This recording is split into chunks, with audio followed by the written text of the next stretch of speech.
الحمد لله رب العالمين والصلاة والسلام على أشرف المرسلين وعلى آله وأصحابه أجمعين. أما بعد، أيها الإخوة الكرام، نلتقي وإياكم في هذه الليلة المباركة، وليلتنا هذه هي 21 من شهر ربيع الأخير لعام 43 و400 وألف للهجرة، الموافقة لل20 من شهر نوفمبر لعام 21 و2000. كعادتنا في ليلة الأحد نجتمع لأجل قراءة ودراسة سورة يوسف، وكنا قد توقفنا في الدرس الأخير عند قراءة الآية 78، وهي قوله تبارك وتعالى: قالوا يا أيها العزيز إن له أبا شيخا كبيرا فخذ أحدنا مكانه إنا نراك من المحسنين.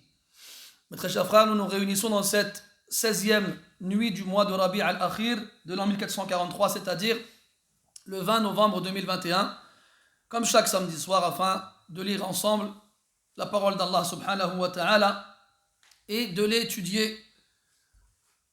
Nous sommes toujours dans l'étude du chapitre coranique intitulé Yusuf, et nous nous sommes arrêtés lors du dernier cours à la lecture du 78e verset de cette surah, dans lequel Allah subhanahu wa ta'ala dit, Qalu, c'est-à-dire les frères de Yusuf dirent: Ya ayyuhal aziz, ô toi le noble, le puissant, le ministre, le roi, inna lahu aban shaykhan kabira, il a certes un père d'âge avancé et de respecter auprès des siens.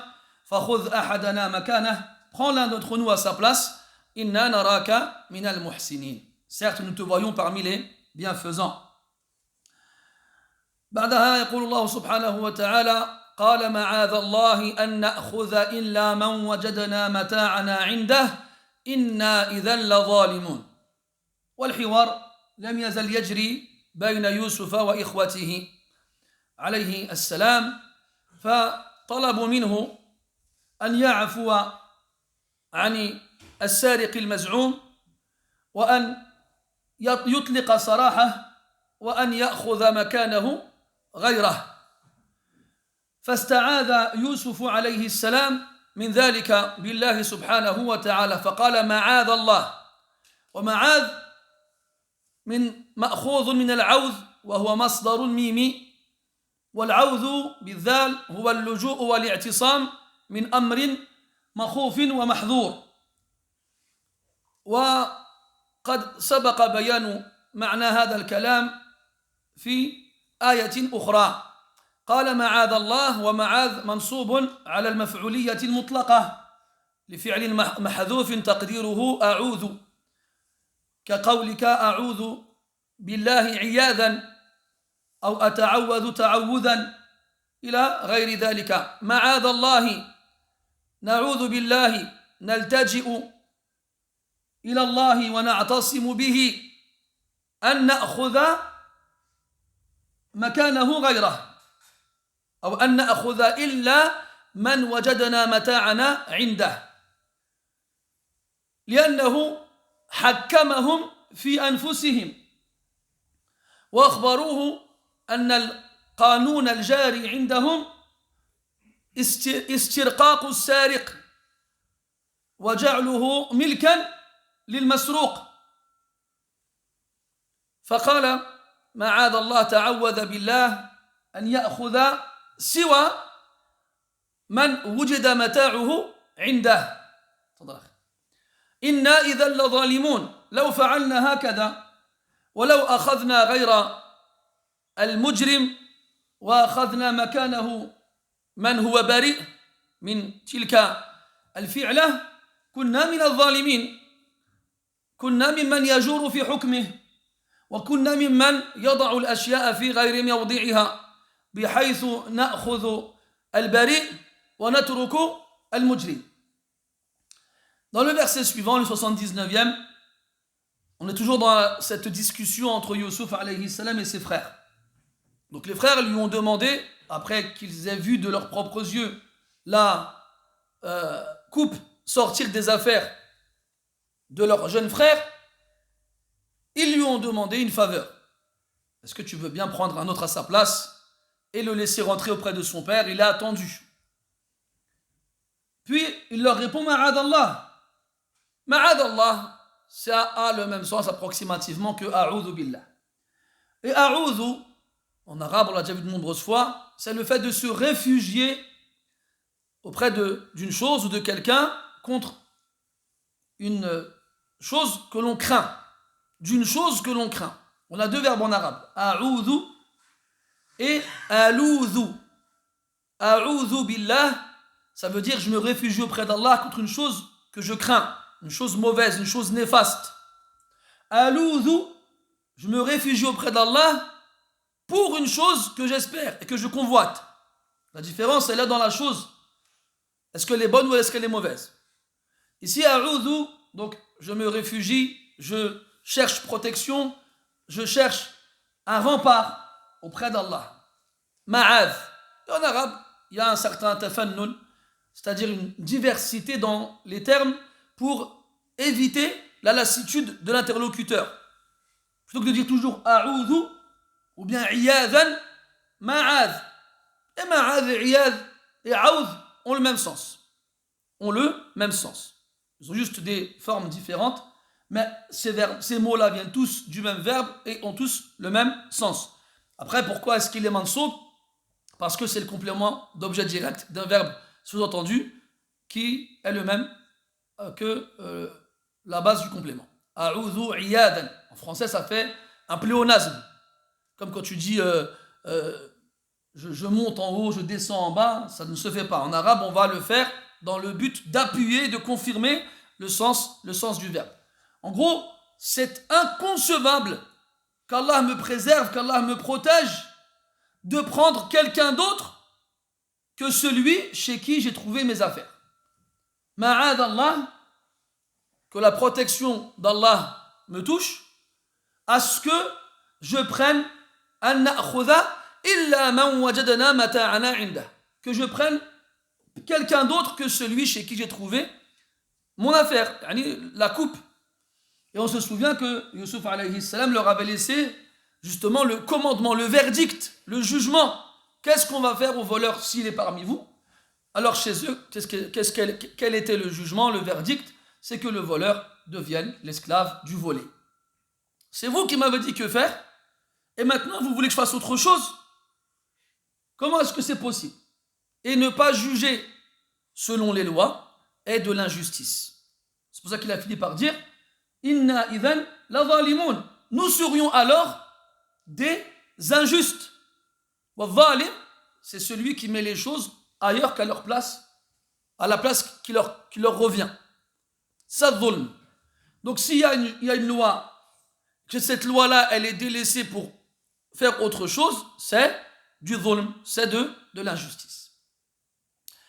وعبر يوسف عن نفسه مستعملا نون الجماعة مع أنه وحده فقيل أنها نون العظمة التي يتحدث بها العظماء كالملوك والأمراء وغيرهم وقيل بل هي نون التواضع وقد جاءت هذه النون على لسان نبي آخر وهو الخضر حيث قال لما بين الأسباب التي جعلته يتعامل مع من تعامل وموسى يصحبه قال أما السفينة فكانت لمساكين فأردت ثم قال وأما الغلام فكان أبواه مؤمنين فخشينا فانتقل من التعبير عن نفسه بتاء المتكلم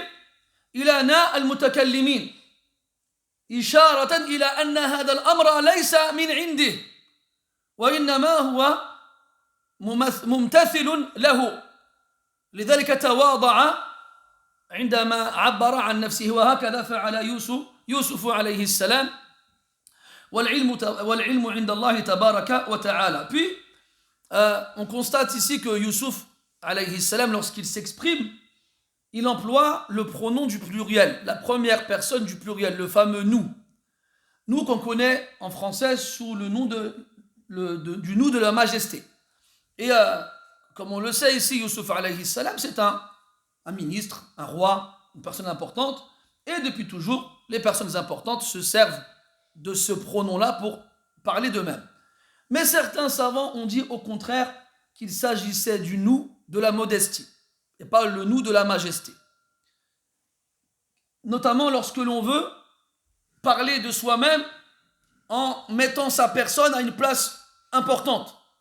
Alors pour ne pas être pris de vantardise ou d'orgueil, on emploie la première personne du pluriel comme si on n'était pas seul à le faire. Comme si c'était une chose que les gens font et dans laquelle il n'y a aucun mérite. Et on retrouve cette façon de s'exprimer dans Suratul Kahf lorsque Al-Khadir il va expliquer à Moussa les raisons pour lesquelles il a agi ainsi lorsque Moussa l'accompagnait. Au départ, quand il parle du bateau, il dit quant au bateau, j'ai voulu l'abîmer en employant le pronom du singulier, j'ai. Et lorsqu'il parle de l'enfant qui a été tué, il dit quant à l'enfant, ses parents étaient croyants et nous avons craint. Nous avons craint. Il est passé de je à nous. Comme pour dire c'est pas moi en fait. Moi je n'ai fait qu'exécuter l'ordre. Comme n'importe quel croyant se doit d'obéir à Allah subhanahu wa ta'ala, l'ordre venait d'Allah subhanahu wa ta'ala. Et c'est pour ça que des fois lorsque certaines personnes vont parler d'elles en public, pour ne pas être prises d'orgueil ou de vanité ou de vantardise ou d'autres choses de ce genre-là, elles vont parler d'elles-mêmes avec le nous, pour ne pas dire je, comme il disait Ibn al-Qayyim rahimahullah, il y en a trois, ils ont dit ana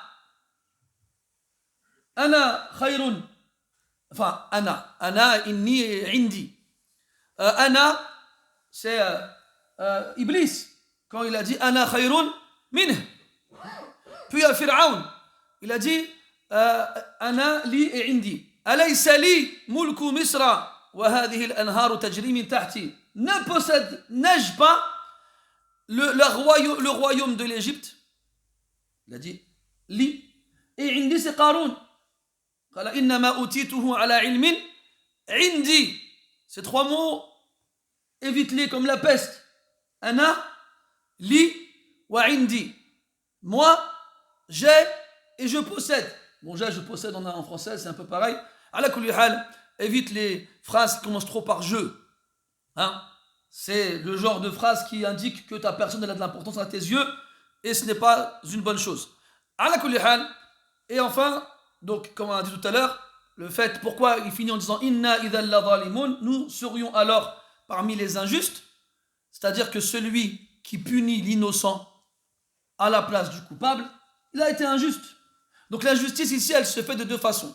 Le fait de ne pas appliquer la loi, de la délaisser pour en faire une autre, pour en appliquer une autre, notamment la sienne, dans son intérêt. Et la seconde, c'est que punir l'innocent à la place du coupable, c'est de l'injustice. C'est de l'injustice. إذن أكد رفضه بأخذ غير السارق وبالفعل رفض طلبهم. Donc ici, Youssouf alayhi salam, il a refusé de donner suite à leur appel et il a donc refusé leur demande. بعدها يقول سبحانه وتعالى فلما استيئسوا منه خلصوا نجيا. واستيأس استفعل من يئس واستفعل يأتي على معان أشهرها الطلب وليس المراد هنا. ومن معاني استفعل المبالغة والتأكيد وهو المقصود أي بالغوا في اليأس واليأس هو القنوط وانقطاع الرجاء وهذا يفيدنا أنهم ألحوا عليه وكرروا طلبهم ولم يقتصروا على طلب واحد والأمر بالغ الأهمية لأنهم خائفون من ردة فعل أبيهم فحاولوا بجميع الوسائل أن يقنعوه ففشلوا فلما استيأسوا منه أي لما انقطع رجاؤهم لما رأوا عزيمته وحزمه وقوة إرادته في عدم استلام الصغير وأخذ غيره فلما استيأسوا منه. Puis ensuite, فلما lorsqu'il istay'asu. Le verbe istay'asa, il vient de al-ya'as, du verbe ya'isa, yay'asu. Et ça c'est en sarf un mithal wawi la tuhdhafu ya'uhu fil mudari'. Bon, on va pas rentrer dans les détails, celui qui a compris, il a compris. Celui qui n'a pas compris, وقل رب زدني علما. على كل حال, bon, pour faire bref, tu as remarqué qu'il y a des verbes au passé qui commencent par un waouh. Et ce waouh, il disparaît au mudari'. مثلا waqa, yaqi. Waqa, 3 lettres. Waouh, qaf, alif, fa'ala. Yaqi, 2 lettres. Le waouh, il a disparu. Et il y a des verbes au mardi qui commencent par le waouh et qui gardent le waouh au mudari'. Comme wajila, yawjalu. Bon, là, c'est pas un waouh, je viens de capter. Parce qu'il commence par un waouh. Là, c'est ya'isa. Mais c'est quand même un mithal. Mithal, c'est ce qui commence par un harf illa. Et pareil, il garde sa première lettre au mudari'. Ya'isa, ya'asu. Ya'isa, ça veut dire désespéré. Désespéré, ne plus avoir d'espoir. Et ya'isa, ici, on lui a rajouté 3 lettres. Le alif, le sin et le ta. Istay'asa. Et la qa'ida, az-ziyadatu fil mabna, ziyadatun fil ma'na. C'est que lorsqu'on va rajouter des lettres à la base verbale, on va forcément lui rajouter un sens. Et les verbes qui répondent à la forme istaf'ala, comme c'est le cas ici, istay'asa, en général, ces 3 premières lettres qu'on a rajoutées indiquent la demande de l'action. Comme istaghfara, talabul maghfira, demander le pardon. Mais là, c'est pas dans ce but-là. Istay'asa, ça ne veut pas dire demander le désespoir. Mais c'est une forme de l'exagération et de la confirmation. Ça veut dire qu'ils ont exagéré dans le désespoir. Falamma stay'asu minhu, quand ils n'ont plus eu aucun espoir de lui. Vous allez me dire, c'est bien beau tout ce que tu nous dis, mais qu'est-ce que ça nous apporte? Ça nous apporte un détail qu'on lit à travers les lignes. C'est qu'on arrive à ce stade de désespoir que quand on a tout fait pour le convaincre. Ce qui signifie que les frères de Youssouf, ils ont insisté. Ils ne se sont pas contentés de lui dire une fois, prends quelqu'un d'autre à notre place, s'il te plaît. Son père, il est vieux et important dans son peuple. Nous te voyons parmi les bienfaisants. Non, ils ont insisté et insisté et insisté jusqu'à désespérer parce qu'à chaque fois, le refus était catégorique. Et donc ça, c'est une chose que l'on doit retenir. Pour celui qui veut quelque chose de la part de quelqu'un, il faut insister. Et celui auprès duquel il faut insister par-dessus tout, c'est Allah subhanahu wa ta'ala. وَلِذَلِكَ يُحِبُّ الْإِلْحَاحَ فِي الدُّعَاء. Et c'est pour ça qu'Allah subhanahu wa ta'ala, il aime que l'on insiste dans l'invocation. Il aime qu'on répète et qu'on répète et qu'on répète. C'est ça, al-ilhah. Et il n'aime pas qu'on désespère. On fait dua, on demande, Allah il ne donne pas, on dit Sa'altullah falam yu'tini. J'ai demandé à Allah, il ne m'a pas donné. Après tu abandonnes le dua. Allah il n'aime pas ça, subhanahu wa ta'ala. Il aime qu'on insiste. Et c'est ça la différence. Enfin, une des différences entre le khaliq et le makhlouq. C'est que le makhlouq, plus tu insistes auprès de lui, et plus il en a marre de toi. Alors que le khaliq, c'est plus tu insistes auprès de lui, et plus il aime ce que tu fais. Et à l'inverse, le makhlouq, quand tu lui demandes rien, il t'aime. Ah, il est bien lui. Pourquoi? Il ne demande jamais rien. Alors qu'Allah subhanahu wa ta'ala, quand tu lui demandes rien, il n'aime pas ça. Et ça le met en colère. Tu n'as pas besoin d'Allah. Alors qu'Allah dit Antumul fuqara'u ila Allah. C'est vous qui avez besoin d'Allah subhanahu wa ta'ala. Ala kulli hal. Après cette qa'ida, il faut l'appliquer à l'itlaq. C'est pas tu vois quelqu'un, tu lui demandes un truc, il te dit non, après tu insistes. Après à la fin il te met une gifle. Là, il faut bien savoir auprès de qui tu t'adresses. Et il faut bien savoir aussi qu'est-ce que tu lui demandes. On ne met pas tout à la même échelle et on ne met pas tout le monde à la même échelle. Et toi, quand tu réponds, toi aussi, prends, des précautions. Il vaut mieux, si tu hésites, commencer par dire non, plutôt que de dire oui. Comme ça, si tu changes d'avis, la personne en face de toi sera ravie.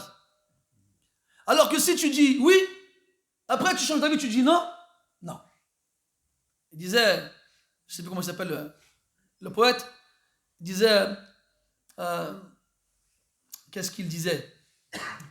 Il disait, حسن قول نعم من بعد لا وقبيح قول لا بعد نعم إن لا بعد نعم فاحشة فبلا فابدأ إذا خفت الندم. Il disait, c'est bien de dire oui après avoir dit non. Et c'est laid de dire non après avoir dit oui. Dire non après avoir dit oui est grave, est gravissime. Alors, commence par dire non si tu crains de regretter. Si tu crains de regretter. Ça, combien de fois ça nous arrive avec les gens? On leur demande des choses, il dit d'accord, d'accord. Après, il rentre chez lui, tu dis attends, voilà, j'ai pas le temps, j'ai des trucs à faire, et puis j'ai pas envie. Tu sais quoi, laisse tomber. L'autre, tu l'as tué, miskin.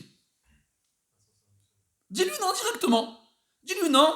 Après, tu dis non, ça se fait pas, miskin, je lui ai dit non. Allez, vas-y, je lui dis oui. Et là, il sera content.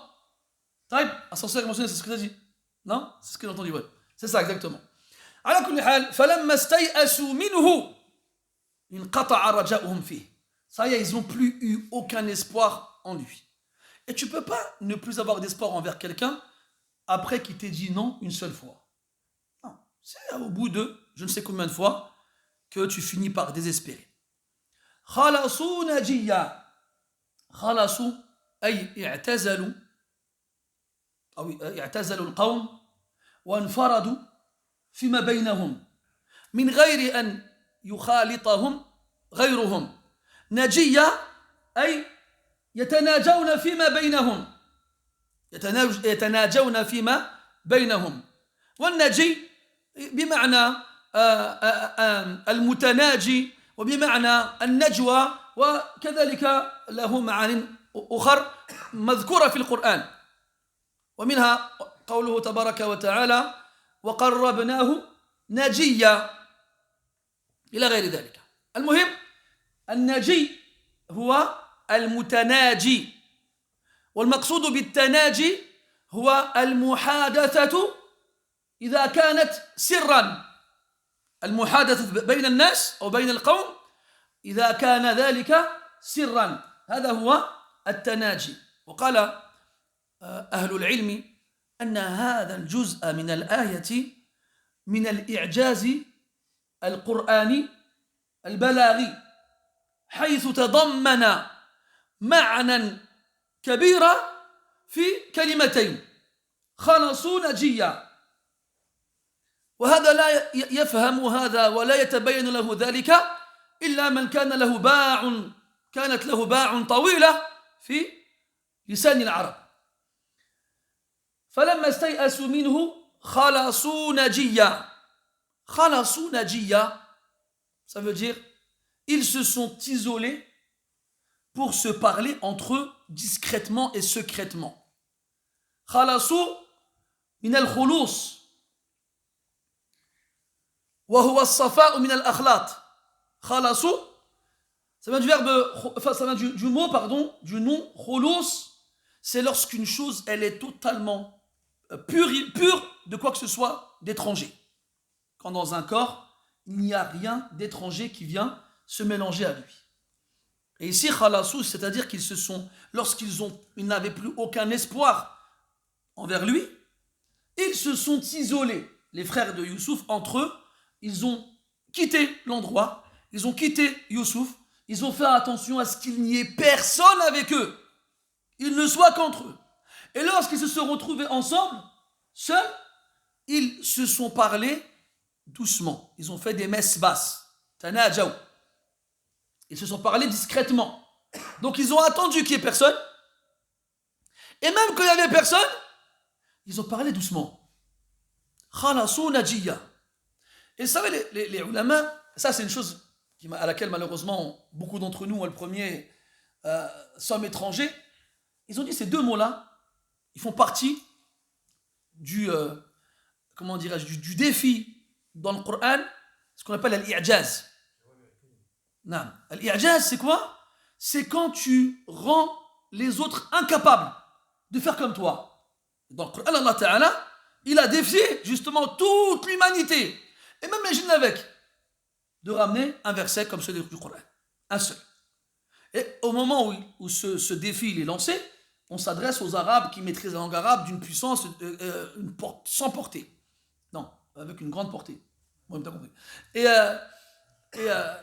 toi, tu es là, tu vois ces deux mots-là comportent un sens énorme.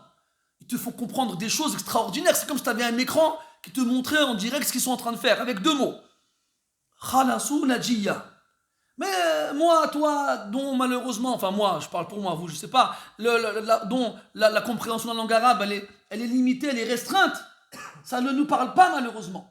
Comment Allah Ta'ala, il a défié l'humanité, Thaqalayn, les deux porteurs du poids, du fardeau, de la responsabilité des êtres humains et les djinns, de ramener un verset comme ça.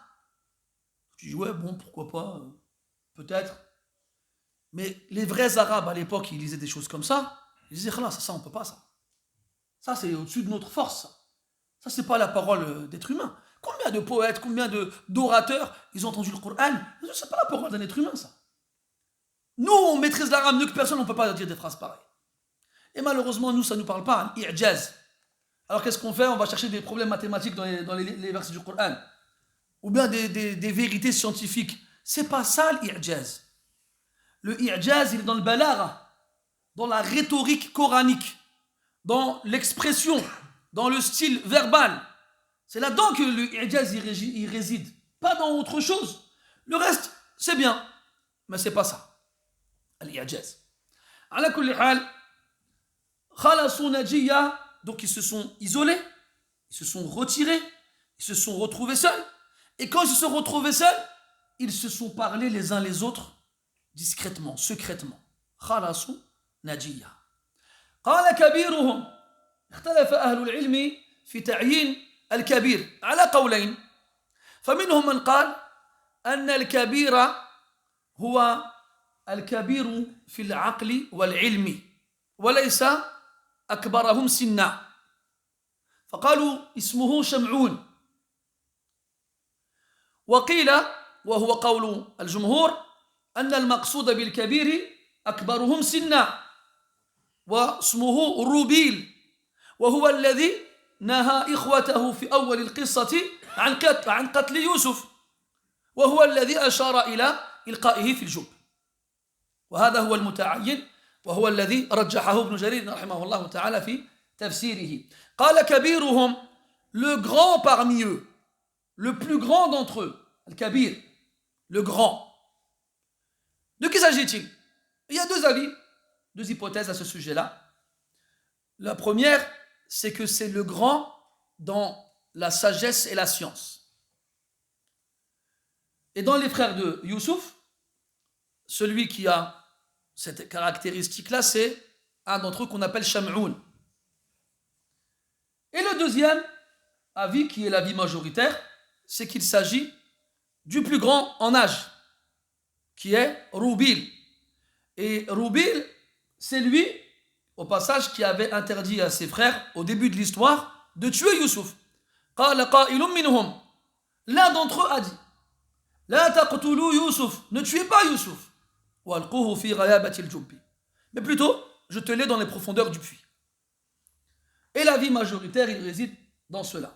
Mais même si le premier avis n'est pas le plus fort, il montre quand même que Kabirul Qawmi a'lamuhum wa in lam yakun akbarahum sinna. Ça t'indique aussi que le plus grand chez les gens, ce n'est pas forcément le plus âgé, mais c'est celui d'entre eux qui a le plus de science. D'ailleurs, lorsque on trouve dans les hadiths al-kabir ou al-akabir, que ce soit chez le prophète ou chez les sahaba radiyallahu anhum, ya'nouna bihi al-a'lam wal-ashraf wal-akram wa ashraful qawmi a'lamuhum wa akramul qawmi atqahum wa la tuqabila ilm. Et lorsqu'on trouve dans les textes que ce soit les paroles du prophète alayhi salatu wassalam ou de ses compagnons radiyallahu anhum, comme quand Ibn Mas'ud dit radiyallahu anhu la tazalu hadhihi al-ummatu bi khayr ma akhadhat al-ilma an akabirihim. Comme quand il dit à Abdullah ibn Mas'ud radiyallahu anhu, cette communauté sera toujours dans le bien tant qu'elle prendra la science de leurs grands, des grands chez eux. Et ils font référence ici, il fait référence aux plus savants d'entre eux. Et le plus noble des gens, du moins, c'est le plus pieux. Et le plus grand des gens, c'est le plus savant. Et on ne peut pas être pieux sans science. Ensuite, selon le deuxième avis qui est le plus juste, c'est que c'est le plus âgé. قال كبيرهم ولم يسبقه أحد بالكلام وهذا يؤكد أنه لا ينبغي للصغير أن يبتدئ الكلام ومعه من هو أكبر منه سنا. وقد جاء في الحديث أن النبي صلى الله عليه وسلم سكت أحد أصحابه وهو يريد أن يحكي عليه قصة وقعت مع وجود أخيه الأكبر وكذلك في حديث عبد الله بن عمر لما امتنع عن الكلام مع وجود من هو أكبر منه سنا وأكبر منه فضلا كأبيه وأبي بكر وغيرهما رضي الله عن الجميع. فلا ينبغي للصغير أن يتكلم أمام القوم ومعه من هو أكبر منه سنا وهذا من الأدب وخاب من لا أدب له. Autre chose, dans la deuxième éventualité, donc, qui est la plus probable, comme quoi le kabir ici c'est le plus grand, c'est lui qui parle, le kabir, le plus grand de la fratrie, Roubil, le plus âgé. Et en fait, c'est lui qui commence à parler avant les autres. Et ça nous fait comprendre que quand tu es en présence de personnes autour de toi et que frère, j'en ai vu 4 en train de dormir. 4. Barakallahu fikum. Vous êtes fatigués les frères. Allez vous laver le visage. Allez marcher un peu. Mais moi j'ai pas envie de vous voir dormir. J'ai pas envie, ça m'intéresse pas. Moi j'ai envie de dormir aussi. Si vous voulez, on va tous les deux là-bas, au fond on dort. Enfin tous les deux, tous les 5. Donc les frères, je sais vous êtes qui, je vous ai vu, d'accord? C'est pas la peine de faire comme si vous m'avez pas entendu. Levez-vous, allez faire les ablutions. Là ils sont en train de se dire, mais si je me lève, ils vont savoir. Bon taïb, attendez un peu, et n'y allez pas en même temps.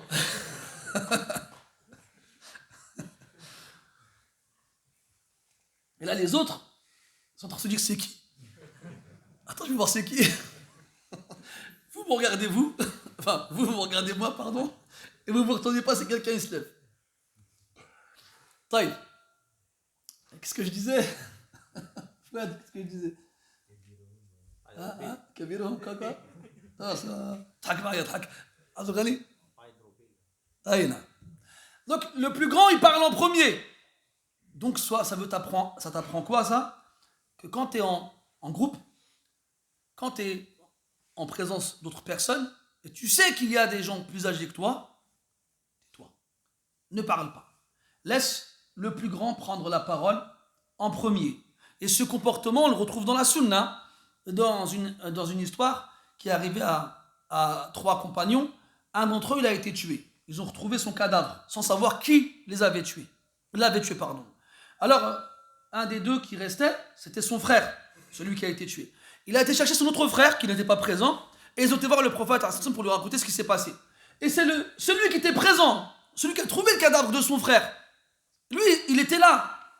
Donc il a commencé à dire au prophète ce qui s'est passé. Tu as dit quoi? Kabbir. En gros, fais passer en premier le plus grand. Toi, tu es le plus petit des 2 frères, laisse le plus grand parler en premier. Et dans l'histoire de Abdullah ibn Umar aussi, radiyallahu anhuma, quand le prophète il a demandé aux compagnons qu'il leur a posé une question, une devinette, le croyant, il ressemblait à un arbre. Lequel? Alors les sahaba, ils ont tous donné des propositions, mais personne n'a trouvé la bonne réponse. Et Abdullah ibn Umar avait pensé au palmier. Le prophète, il a parlé du palmier, et alors Abdullah dit à son père, j'avais pensé au palmier. Son père, il dit, pourquoi tu ne l'as pas dit? Il dit, comment pourrais-je parler alors qu'il y avait toi et Abu Bakr. Chouf l'adab. Regarde la bienséance et le bon comportement. على كل حال donc قال كبيرهم الكبير هو الذي يتكلم ألم تعلموا أن أباكم قد أخذ عليكم موثقا من الله ألم تعلموا هذا استفهام تقريري يقررهم يذكرهم بالميثاق الذي أخذوه من أبيهم ألم تعلموا والمقصود أنهم يعلمون ألم تعلموا أن أباكم قد أخذ عليكم موثقا من الله أمركم أن تقسموا بالله أنكم سترجعون به إلا أن يحاط بكم قال لن أرسله معكم حتى تؤتوني موثقا من الله لتأتونني به إلا أن يحاط بكم هذا هو الموثق الذي أخذوه من أبيهم وأكدوا هذا الميثاق بالقسم لذلك قال موثقا من الله ألم تعلموا أن أباكم قد أخذ عليكم موثقا من الله donc là le grand il dit à ses frères ne savez-vous pas que votre père a pris de votre part un engagement en jurant par Allah et cet engagement là donc ici quand il dit ne savez-vous pas c'est une interrogation sous forme négative qui a pour but de leur faire reconnaître la chose. Et c'est le cas. Ils ne l'ont pas nié. Oui, c'est vrai. Dans le verset précédent, leur père, quand il a accepté d'envoyer le plus petit avec eux, il leur a dit « Je ne l'enverrai pas avec vous tant que vous ne m'aurez pas donné un engagement solennel en jurant par Allah que vous reviendrez avec lui, sauf si si vous étiez tous anéantis. » Pas d'autre alternative possible. Enfin, on m'a dit que c'était un pléonasme de dire pas d'autre alternative. Pas d'autre solution possible. Alors, il leur rappelle cet engagement qu'ils ont appuyé en jurant par Allah subhanahu wa ta'ala. هل أحيط بهم؟ لا. لم يقتل منهم أحد ولم يقاتلهم أحد ولم يتعرض لهم أحد بسوء. Est-ce que la condition que leur père leur a donnée pour qu'ils puissent revenir sans leur frère a été remplie? Non. Personne n'a été tué, personne n'a été attaqué et on ne leur a fait aucun mal. Donc la condition n'a pas été remplie, pourtant ils vont revenir sans lui. Alors qu'ils ont juré par Allah qu'ils ne reviendraient pas sans lui, sauf si ils étaient anéantis. ألم تعلموا أن أباكم قد أخذ عليكم موثقا من الله وفيه مشروعية تذكير الحالف بحلفه إذا فرط فيه. Et là, on va déduire quoi? Le fait qu'il est légiféré de rappeler à celui qui a juré par Allah qu'il fera une chose et il ne la fait pas. Si c'est de la négligence ou de l'oubli. Tu as juré par Allah, hein?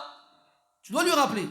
Il n'a pas juré sur rien ou bien il n'a pas parlé sans prendre comment dirais-je, de moyens pour appuyer son engagement. Là, tu as juré par Allah. Tu as juré par Allah. Et c'est pas rien. Donc ton engagement, c'est pas un engagement commun, un engagement anodin, un engagement qui n'a pas de valeur. Tu as juré par Allah. Fais attention. Malheureusement, aujourd'hui, comme on l'avait dit la dernière fois, yahlifun wa la yustahlafun. Les gens, ils jurent sans qu'on leur demande de jurer. Ils jurent pour un oui, pour un non. Wallah, je vais le faire. Wallah, je ne vais pas le faire. Puis il est parti, tu as déjà oublié. Nsak. Et le jour où tu le rappelles, il dit, vas-y, c'est pas grave, vas-y, laisse tomber. Tu as juré par Allah. Et alors, ah, d'accord. Il est là le problème. C'est qu'il n'y a pas de ta'zim. Quand tu ne donnes pas d'importance au sermon parce que tu as juré sur Allah subhanahu wa ta'ala, tu ne peux pas attendre quelque chose de cette personne-là. Tu ne peux pas. Et ça, c'est ce qui nous fait énormément défaut, ta'zim. C'est-à-dire, donner de la valeur, de l'importance, de la vénération aux choses lorsqu'on les lie à Allah subhanahu wa ta'ala. C'est dans ce sens-là que le prophète alayhi salam nous a interdit. Il dit Man sa'alakum billah fala tamna'uh. Ou qala fa'a'tuh. Dans le hadith, quiconque vous demande quoi que ce soit par Allah, donnez-lui ou ne lui ne l'en privez pas. Bien sûr, tu peux le faire. Je ne peux pas le faire, la yukallifullahu nafsan illa wus'aha. Pourquoi? Parce que tu as demandé, en prenant Allah subhanahu wa ta'ala comme intermédiaire. Tu vois quelqu'un, je dis, je te demande par Allah de ci, de ça. Toi, tu dis, oh, par Allah, c'est azim. Allah azim. Je dis, ah oui, c'est par Allah, alors oui. Dans le même sens, la yus'alu biwajhillah illa al-jannah. Et on demande par le visage d'Allah que le paradis. Tu ne vas pas demander par le visage d'Allah, donne-moi 1 euro. Quoi, 1 euro le visage d'Allah? Ça va. Est-ce que ça c'est égal? Abadan, c'est pas égal. Donc il n'y a que la chose qui a le plus de valeur possible, qui est le paradis, qu'on puisse demander par le visage d'Allah subhanahu wa ta'ala. Et rien d'autre. Mais si on avait conscience de ces choses-là, nos mots, nos engagements, notre vie serait différente. Comme je vous l'ai dit de nombreuses fois, Isa alayhi salam qui voit un voleur voler, crains Allah, il ne vole pas. Il dit, Wallah, je n'ai pas volé. Ah, t'as juré par Allah, t'as pas volé? Khalas, tu dis la vérité, c'est mes yeux qui montent. T'imagines la force de cette réaction qui, chez nous, elle est absente totalement. Que ce soit nous ou les gens quand ils vont jurer par Allah. Parce que malheureusement, il n'y a plus de confiance. Il n'y a plus de ta'zim. Les gens, tu leur parles d'Allah, ça ne leur fait plus rien. Ça ne leur fait plus rien. Et eux, quand ils parlent d'Allah, ils n'en parlent pas avec le ta'zim. Non plus. Résultat, on n'a plus de ta'zim. Et c'est pour ça Allah dit ils n'ont pas estimé Allah à sa juste valeur. Et Wallah, regardez Jubayr ibn Mut'im ibn Adi, radiyallahu anhu, la première fois qu'il a entendu le Coran, il était à Mecca, c'était la nuit, il rentre chez lui, il entend un murmure. Alors il s'approche du bruit et il voit le prophète en train de prier seul devant la Kaaba. Il lisait sur la tour. Alors il s'arrête, il l'écoute comme ça et il l'écoute attentivement jusqu'à ce qu'il arrive au verset où Allah Ta'ala dit ont-ils été créés de rien ou bien sont-ils eux-mêmes les créateurs? Et là Jubayr il dit une chose extraordinaire, il dit kada qalbi an yatir, il a dit mon cœur il a failli s'envoler. C'était la première fois que la foi s'est installée dans mon cœur. T'imagines-toi? C'était l'impact du Coran dans le cœur des gens. Toi aujourd'hui tu es là, tu l'écoutes, ah il a une belle voix lui. Ah j'aime bien comment il prononce son qa. Amma tatama'an, tatadabbar, tu vas réfléchir et penser et méditer au sens des versets. Là, ça ne nous intéresse pas. Quelqu'un il est là, il lit du Coran, et on continue de parler, ça va foi, tu vas bien et toi, et quelqu'un qui lit du Coran, et après, il a qu'à baisser le son de sa voix. On n'a pas ce ta'zim du Coran. On n'a pas ce ta'zim de la parole d'Allah subhanahu wa ta'ala. Plus rien n'a d'importance. Billah alaykoum mes frères, qu'est-ce qui a de l'importance aujourd'hui? Qu'est-ce qui a de l'importance? Plus rien. On est là, on veut faire de nos mosquées des cathédrales. On veut y mettre du marbre sur les murs. On veut y mettre des lustres en argent. On veut y mettre des tapis en soie. On veut qu'elles soient belles. Et après, pourquoi? Pour des gens qui viennent et s'extasent devant la beauté des murs? Wallahi, qu'une mosquée avec des murs en bois, sans tapis, avec des gens qui craignent Allah, elle est 1000 fois meilleure. Wallahi, elle est 1000 fois meilleure. Aujourd'hui, les masahif, quand tu les achètes dans les librairies, ils sont jolis. Ils ont des belles couvertures. Même les pages. Ils te disent quand ils te le vendent, pages en chamois. C'est doux. Elles sont soyeuses, les pages. Les couleurs. Tout est fait pour que le Coran, il t'attire. Parce que c'est devenu un simple produit dans la vente. On veut vendre le mushaf. Alors on l'embellit. On l'embellit comment? Avec des artifices. Avec du maquillage, avec des couleurs. Avec des décorations. Walakin ya ahbabi. C'est pas comme ça qu'on embellit le Coran. Le Coran, on l'embellit.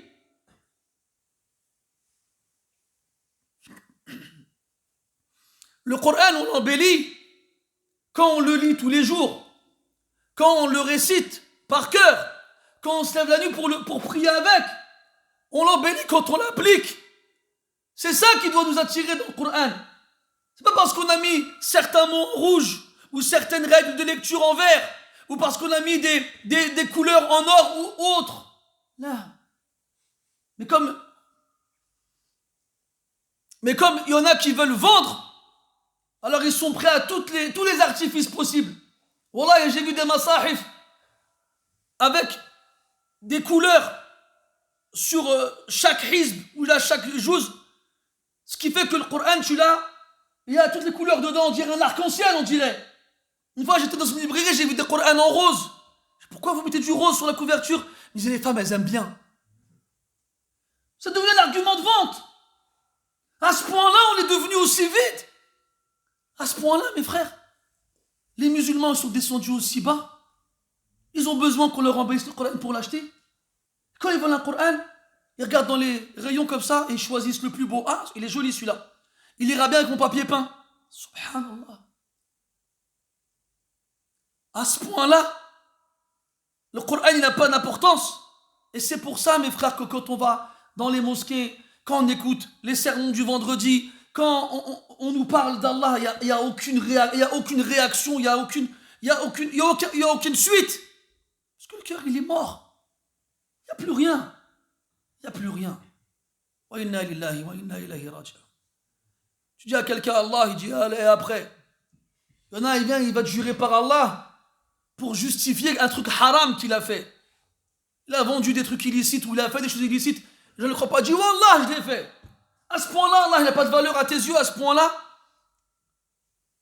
À ce point-là. Et des fois, tu veux jurer pour convaincre la personne, il ne te croit pas. Tu dis la tête de ma mère, et là, il te croit. Et là, il te croit. À ce point-là. Na lillahi wa inna ilayhi raji'un.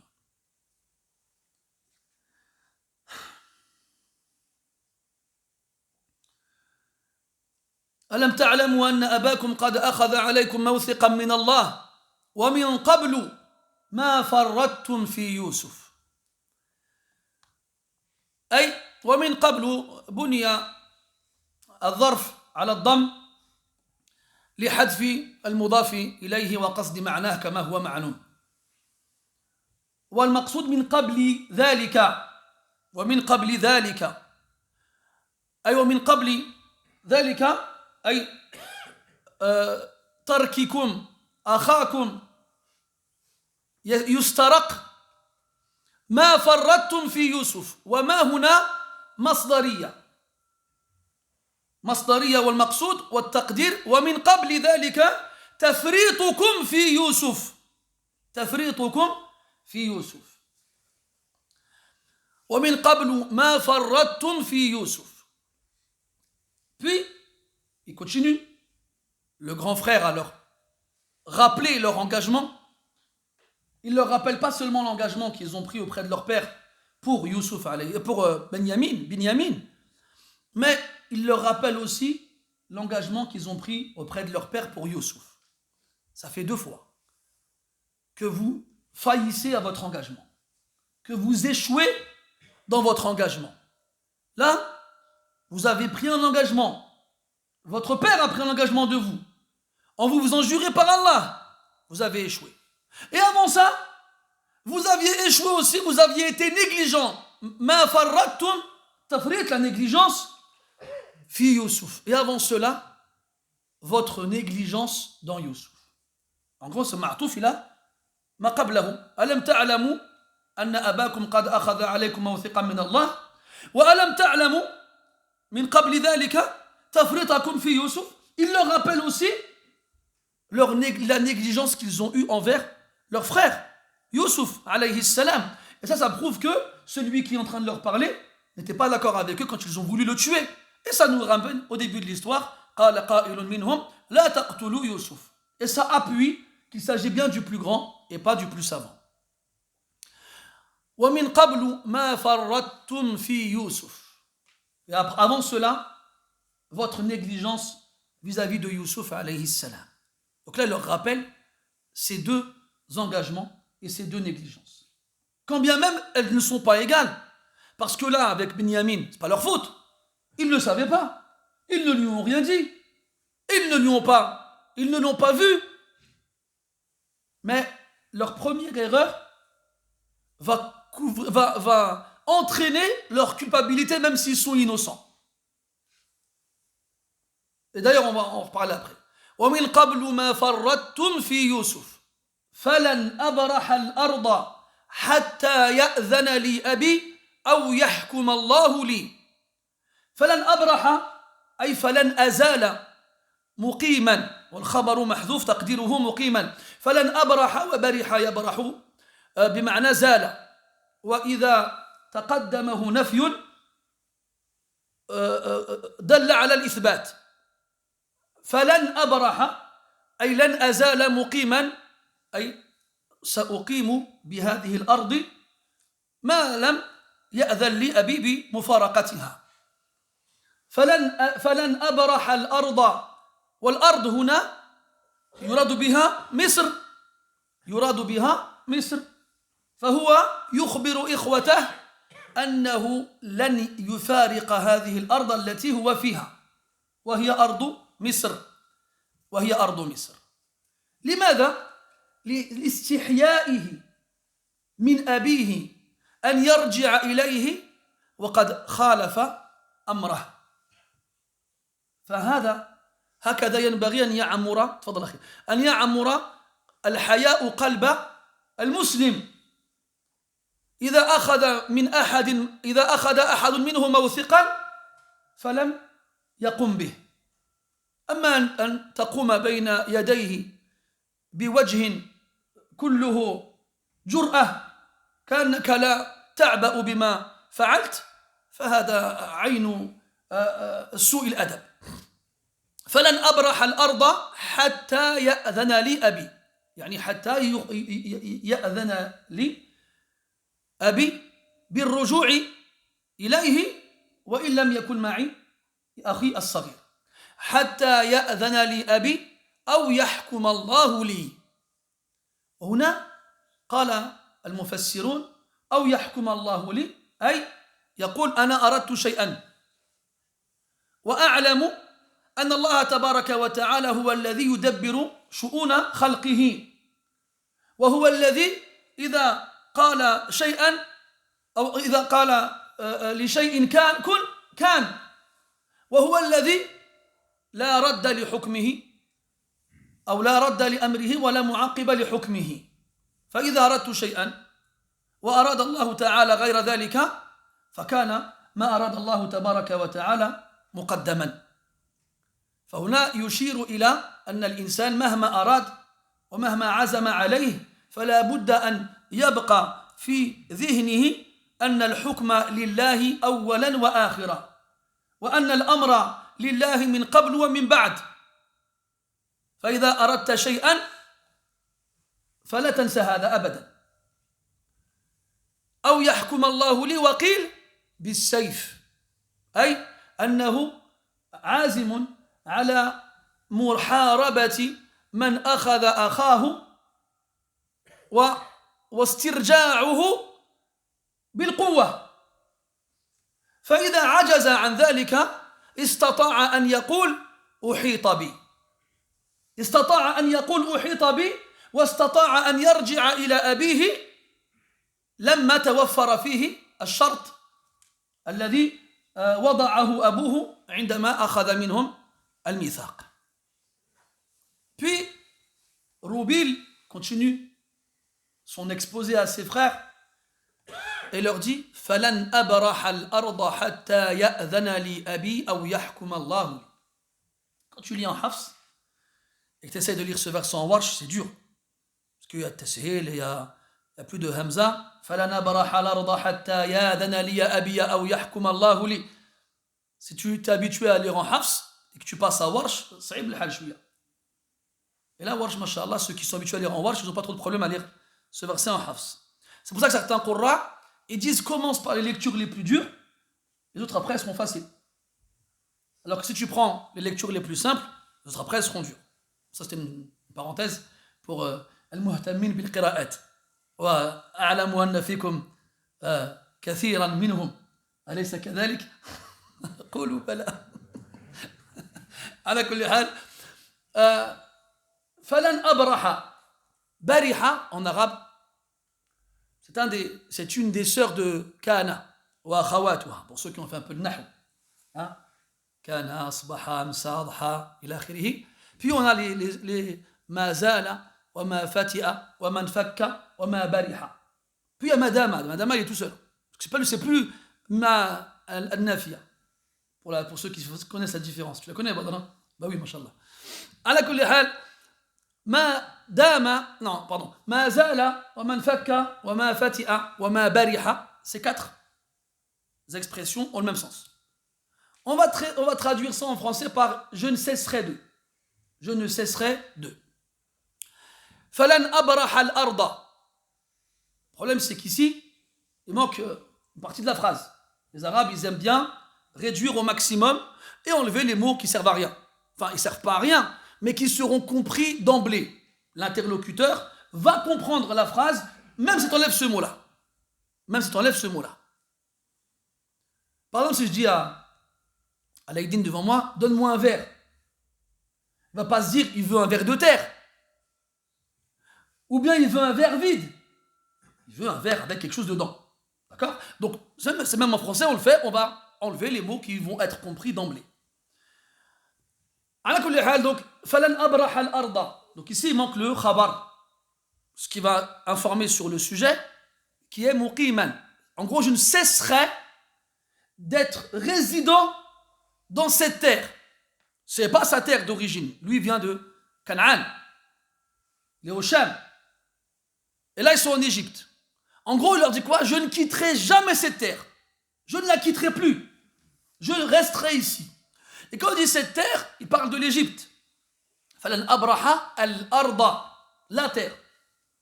Pour ne pas que tu comprennes qu'il parle de la terre en opposition au ciel ou en opposition à d'autres planètes. Non.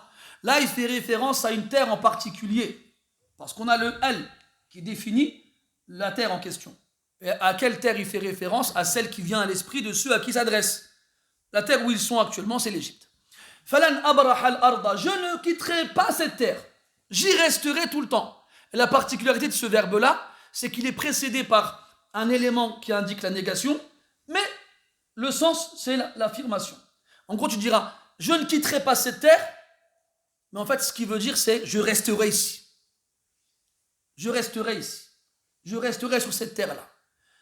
Toujours, hatta, jusqu'à ce que mon père me le permette. M'autorise. M'autorise quoi? De revenir. En gros, il ne peut pas se présenter devant son père après avoir failli à cette mission qui leur a été confiée de conserver, de préserver, de protéger, de surveiller le petit frère et surtout de revenir avec. Le petit frère, il n'est plus là. Il est devenu l'esclave du roi. Ils ne peuvent plus revenir avec lui. Donc plutôt que de revenir sans lui, il dit, je pars, je ne reviens plus. Je ne reviens plus, je reste ici. Je resterai ici jusqu'à ce que mon père m'autorise de revenir. Même si je viens seul. Amma, je viens de moi-même. Je me présente devant lui et je dis, il n'est pas là. Non. J'ai pris un engagement, je vais m'y tenir. Tout à l'heure, on a dit l'importance de se tenir, de respecter ses engagements quand on jure sur Allah subhanahu wa ta'ala. Et lui, c'est ce qu'il fait. J'ai juré, mon père, il m'a fait confiance une deuxième fois. Eh bien, si je ne reviens pas avec lui, je ne reviens pas. Je ne reviens pas. Vous savez, à la bataille de Badr, vous savez, les musulmans sont arrivés avant Quraysh. Et à Badr, il y avait un puits, il y avait un point d'eau. Les musulmans sont arrivés en premier et se sont placés devant le point d'eau. Quand Quraysh sont arrivés, ils avaient soif. Ils n'avaient plus d'eau. Il y avait un parmi eux, il a vu le point d'eau là-bas, il a dit, Wallah, je vais aller boire. Il a dit, arrête, tu vas te faire tuer. Il a dit, Wallah, je vais aller boire. Et il est parti. En chemin, on a essayé de dissuader, il a refusé. Alors il s'est fait attaquer. Il s'est pris un coup d'épée par là, une flèche par ici, et Wallah, qu'il a rampé avec des flèches dans le dos et des coups d'épée jusqu'à se jeter dans le puits, mort, plein de sang, juste pour pas faillir à son engagement. C'était un mouchrik. C'était quelqu'un qui adorait des statues. Il a dit, j'ai juré par Allah, je vais aller jusqu'au bout. Et les Arabes, ils avaient ces choses-là. Les Arabes avant, je parle des Arabes avant l'islam, eh bien, quand ils juraient par Allah, c'était fini. Et donc, parmi les histoires qu'il raconte avant l'islam, Al-Harith ibn Ubad avec Salim, le frère de Kulayb. Pour faire bref, Harb al-Basus, une guerre qui a duré 40 ans chez les Arabes, avant l'islam, à cause d'une chamelle. La fameuse chamelle de Kulayb. Kulayb, il a été tué par un homme. Le frère de Kulayb, il a juré que pour venger la mort de son frère, il exterminera la tribu entière de son assassin. Une tribu pour un assassin. Et pendant 40 ans, il les extermine les uns après les autres dans des guerres interminables. Il y avait un homme, il s'appelle Al-Harith ibn Ubad. Il n'était pas concerné par la guerre. Mais il voyait que la guerre, elle ne s'arrêtait pas et que le nombre de morts ne faisait qu'augmenter. Il a envoyé son fils avec une lettre auprès de Salim. La lettre, Salim, le fils, il s'appelle Joubair, il ne sait pas ce qu'il y a décrit dedans. Alors, Al-Harith, il met quoi dans la lettre? Il dit, écoute, cette guerre, elle a trop duré, il y a eu trop de morts, je t'envoie mon fils, tue-le pour ton frère, et on arrête. Chauffe. Regarde les Arabes d'avant, jusqu'où ils allaient. Joubair, il va chez Salim, avec la lettre de son père, sans savoir ce qu'il y a dedans. Salim, il prend la lettre, il la lit, et il se sent insulté. Il dit, quoi? Tu crois que ton fils à toi, il vaut mon frère? Wallahi, qu'il ne vaut même pas le lasser ses chaussures. Et il l'a tué en disant, prends ça en équivalence du lacet de la chaussure de Kulayb. Imaginez. Attends, c'est pas fini. Alors, la formation, elle arrive à Al-Harith. Qutila Joubair. Al-Harith, c'était un combattant hors pair chez les Arabes avant. Il était géant, il tuait 40 personnes tout seul. On vient le voir, on lui dit Joubair, il a été tué. Et lui, il croit que Salim, il a tué Joubair conformément au contenu de la lettre. Alors il dit, Alhamdulillah, c'est fini, plus de guerre, plus de bataille. Et là, ils lui disent, mais tu sais ce que Salim a dit quand il a tué Joubair? Il dit, non, il dit quoi? Il lui a dit, quoi? Il a dit ça. Et vous savez, le Harith ibn Ubad, il avait vieilli, et il avait les sourcils qui tombaient sur les yeux, et il voyait très mal. Et il avait un cheval qui s'appelait An-Na'ama, qui était un des plus beaux et des plus rapides des chevaux chez les Arabes. Quand il a entendu ça, il a dit Qarriba marbit an-na'amati minni. Il n'arrêtait pas de répéter, rapprochez-moi de le. Comment s'appelle le truc où tu accroches le cheval là? Non, pas la selle, non. Le harnais, exactement. Rapprochez le harnais de Na'ama. Rapprochez-moi du harnais. Et après, il a déclamé des vers de poésie où il crie sa rage et sa colère en disant à la fin Inna qatla al-karim bi-shis'i la ghali. Quoi? Tuer quelqu'un de valeur pour un lacet, c'est trop cher. Alors là, il prend son cheval et il va voir Salim. Et il y a une guerre qui éclate. Et il en rate pas un. Il voit pas un. Il tape comme ça, va le volo sans savoir il touche qui. Jusqu'à il attrape quelqu'un. C'est qui? Qui c'est? C'est qui l'attrape? Salim. Il lui dit, dis-moi il est où Salim?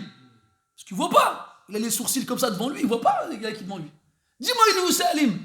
Salim il a capté qu'il n'avait pas reconnu. Il lui dit, tu me jures par Allah que tu me laisses partir et je te dis où il est.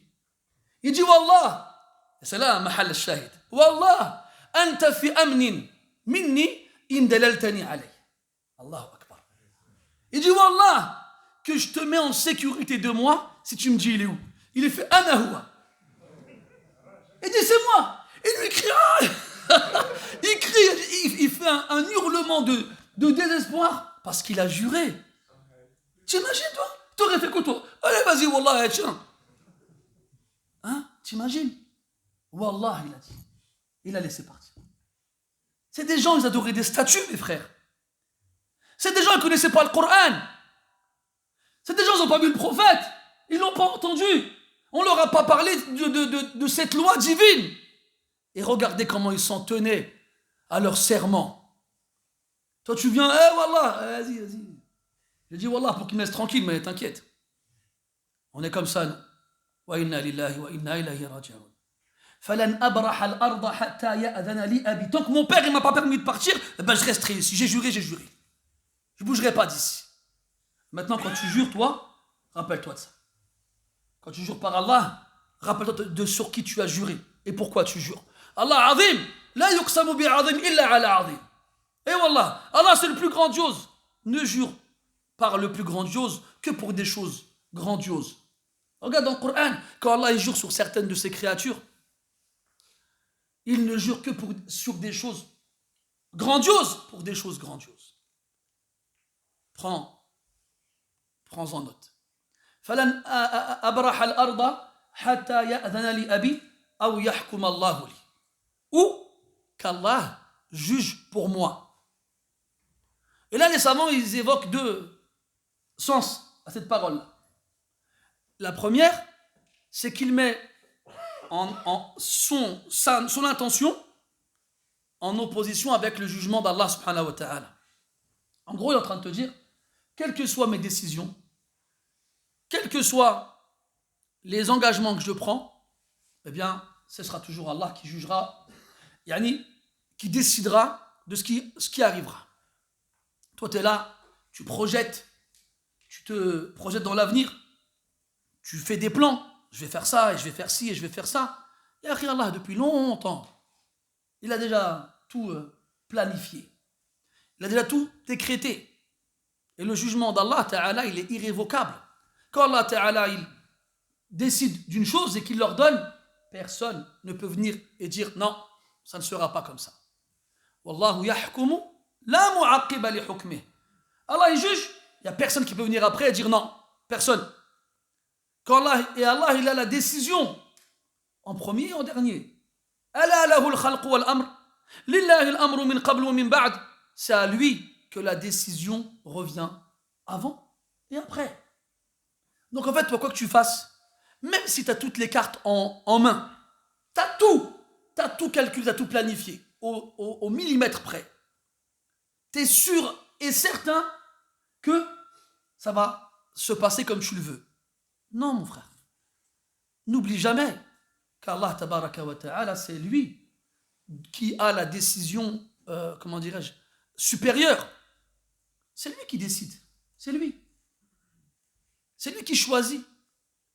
C'est lui, lorsqu'il ordonnera d'une chose, ce sera obligatoirement accompli.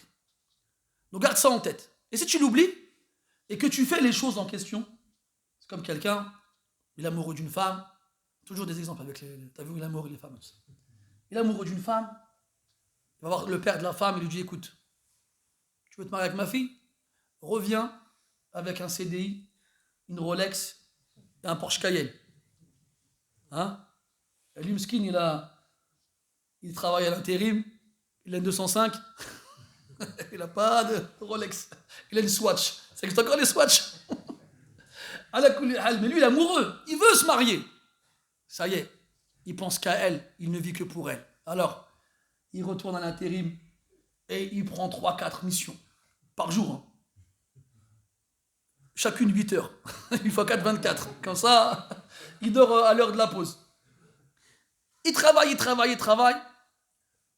Il a mis une bonne somme de côté. Il a acheté, c'est quoi le plus cher? Je sais pas, Porsche Cayenne ou la Rolex? Ça dépend de la Rolex, non? Bon, il y a des Rolex pas chères ou pas? C'est quoi une Rolex pas chère? Ah, c'était pour tester, pour voir si tu connaissais, machallah. Bonne réponse. 4 000, 5 000?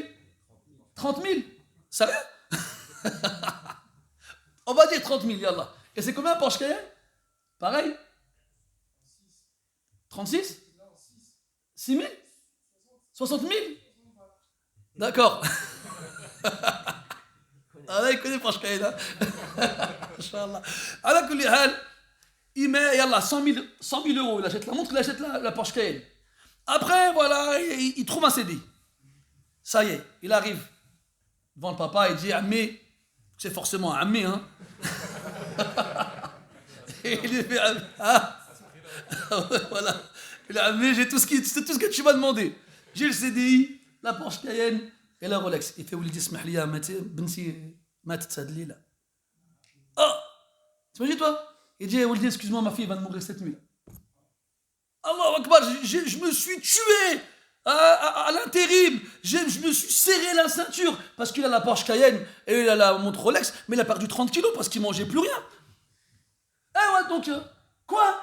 J'ai fait tout ça pour rien? C'est pas toi qui choisis, mon frère. Hassan, تريد وَرَبُّكَ يُرِيدُ وَلَا يَكُونُ إِلَّا مَا يُرِيدُ. Toi, tu veux une chose, Allah, il veut une chose, et il n'y aura que ce qu'Allah il a voulu. Ça, c'est notre aqidah, ça. C'est notre croyance, nous, les musulmans. On croit en ça, on doit croire en ça. C'est pour ça que le musulman, il est murtah il-ban, en vrai. Il n'est pas soucieux, il n'est pas anxieux, il n'est pas triste parce qu'une chose l'a manqué, dunya, en fait. Il a dit le prophète dans le hadith. Il dit, ma akhta'ak, lam yakun li yusibak, wa ma asabak, lam yakun li yukhti'ak. Ce qui t'a manqué ne pouvait pas t'atteindre. Ce qui t'a atteint ne pouvait pas te manquer. Le croyant, au moment, il est trop, je l'ai pas eu. Ben, parce qu'Allah, il voulait pas. Et tu passes à autre chose. Nous, non. On se morfond, et on se lamente, et on regrette, et on est triste, et dépression. Mes frères, Anna, je vous demande, est-ce que le mot dépression, c'est un mot qu'on trouve dans les textes? Le croyant, il n'est pas dépressif, le croyant. Le croyant, il a un aqidah. Il croit en des choses qui sont fermement attachées dans son cœur. Il croit en quelqu'un qui décide de tout, et qui choisit tout. Pourquoi tu es dépressif? Pourquoi? Allah ne dit pas dans le Coran لكي لا تأسوا على ما فاتكم ولا تفرحوا بما آتاكم. إن ذلك في كتاب إن ذلك على الله يسير لكي لا تأسوا على ما فاتكم ولا تفرحوا بما آتاكم. Toute la science de la création, elle est dans un livre. Auprès d'Allah Ta'ala dans un livre. Et cela est pour Allah simple. إن ذلك على الله يسير. Puis il dit après pour que vous ne soyez pas attristés pour les choses qui vous ont manqué.